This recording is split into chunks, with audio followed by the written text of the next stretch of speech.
we have three basic challenges that we need to combine in any country, whether it's Spain or the United States or at the world level. And that is economic prosperity, including economic improvement over time.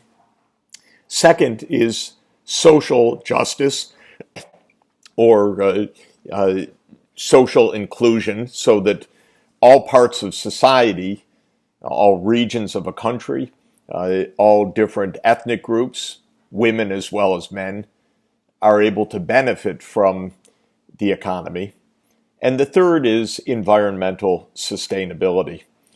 And that is that in a growing national and world economy, we should be managing our resources, our industrial production, or our urban settlements patterns in a way that protects the environment. Well, this idea is an extremely important idea, but so far the world has not achieved this idea. It was adopted as a matter of international agreement in 1992 at the Rio Earth Summit. Unfortunately, the 25 years since then has not been a period of achievement. Our societies became less fair, not more fair. The United States reached a level of inequality of wealth and income unmatched in its modern history. And the world as a whole absolutely failed to implement sustainable development. The climate change crisis got worse. I would say that our global system is dominated by the economic motive, and especially by the profit motive, and I would say the greed motive. So both on the sustainable development front and the climate front, 2015 was set as a critical diplomatic year in which the attempt would be to negotiate a new framework of Objetivos de Desarrollo Sostenible and also a new climate agreement.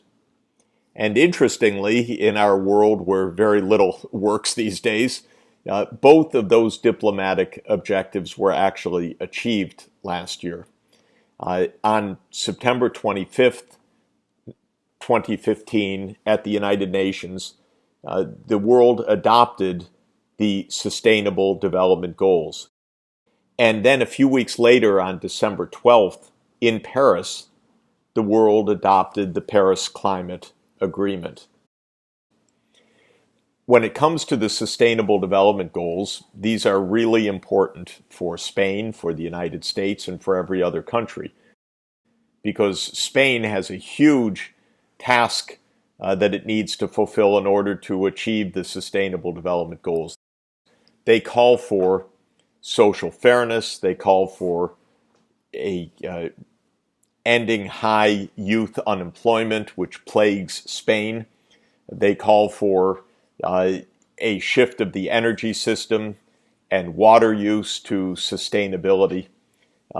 They call for much fairer rule of law economies.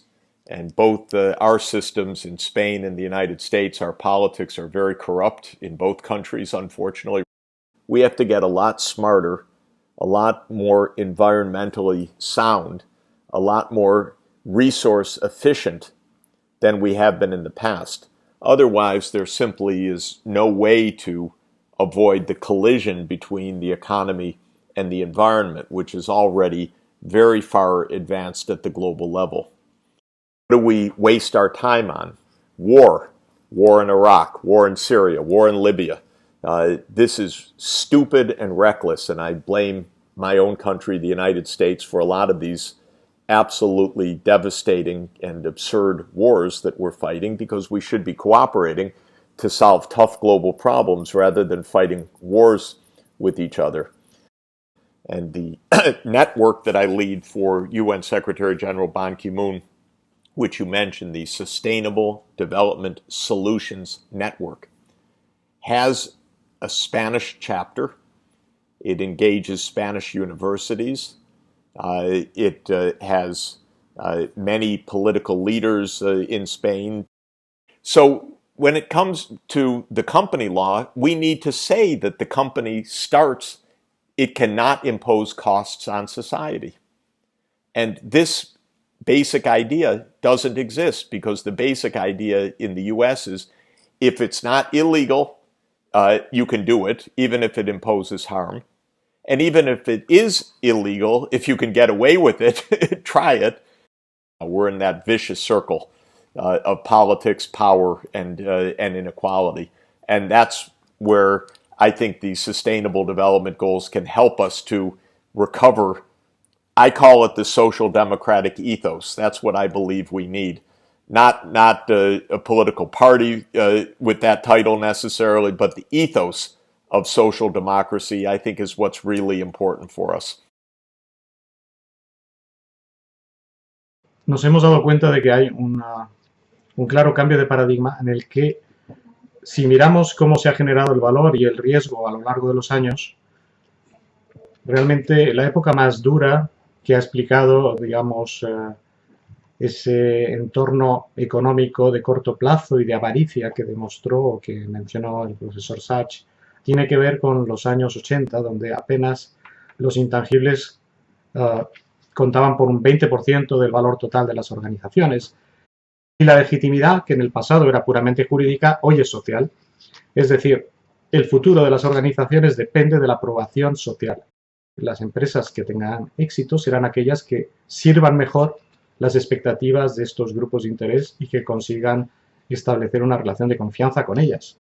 Para salir de este foco excesivo del corto plazo y de ese foco excesivo en crear valor exclusivamente para los accionistas, necesitamos gobernar nuestras empresas y definir el éxito de una manera holística, tocando todos los capitales, no solo los capitales financieros, sino los capitales intangibles.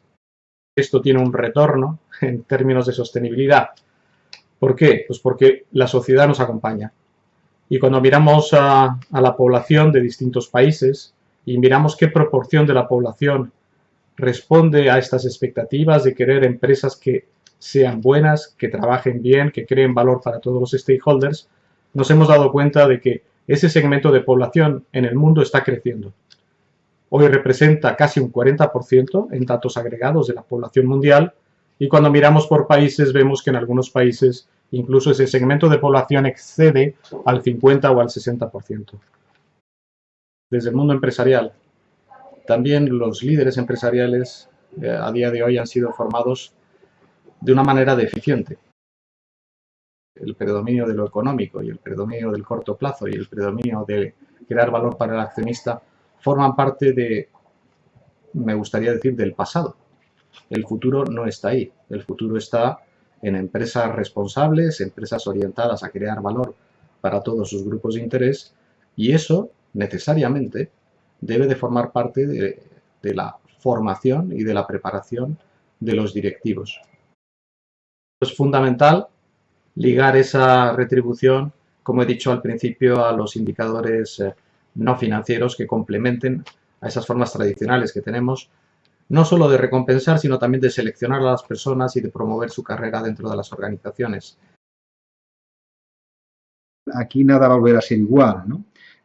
Estamos ante una nueva era y la propuesta que pongo sobre la mesa es que tenemos que evolucionar de un enfoque más tradicional de la RSC a un enfoque que podemos denominar más de negocio responsable. Se requiere que todo ancle muy bien en el propósito. Un propósito que dé la razón del por qué la compañía, la empresa existe. Un propósito que tenga una aspiración masiva y una aspiración transformacional. Un propósito que inspire. Y eso es lo que al final conseguimos que la compañía cale cuando tiene un propósito muy anclado en esa idea del impacto en la vida de las personas. Se requiere siempre al final una estrategia con un foco.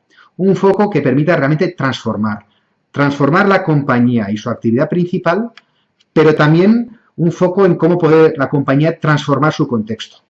las compañías tenemos que contar con un modelo de gestión, un modelo con un plan, con unos KPIs, un modelo muy concreto que permita realmente integrar esa visión no tan solo economicista, sino todos estos impactos en los tangibles, en los impactos sociales y ambientales y en los intangibles, como decía Ángel hace poco. Eso debe formar parte del modelo de gestión. El CEO tiene que entender de cada vez más su futuro como compañía requiere de ser un actor relevante en esa sociedad. Siempre la función de DIRSE ha sido una función un tanto provocadora dentro de la organización, pero hoy necesitamos que se institucionalice esta función de retar permanentemente a quienes toman decisiones, quienes diseñan productos, quienes diseñan las políticas de compensación, quienes diseñan las políticas de comunicación y así un larguísimo etcétera. Tenemos que ser un actor clave en el retar a esos equipos para que los estándares aseguren que situamos a las personas en todos los procesos de decisión. Y tenemos que trabajar por tierra, mar y aire. Tenemos que trabajar con las escuelas de negocios para las élites. Tenemos que trabajar en las propias compañías para generar ese cambio cultural y tenemos que trabajar, evidentemente, con el sector educativo para que, efectivamente, las nuevas generaciones pues tengan esa visión mucho más amplia, que afortunadamente ya van en esa. Coración y retribución es fundamental para generar cambios de comportamiento. No es tanto de identificar indicadores que sean muy puros desde la perspectiva de responsabilidad social, sostenibilidad, negocio responsable, sino sobre todo identificar aquellos indicadores no financieros que tienen digamos una visión más de impacto a medio y largo plazo y que tengan realmente un peso muy importante.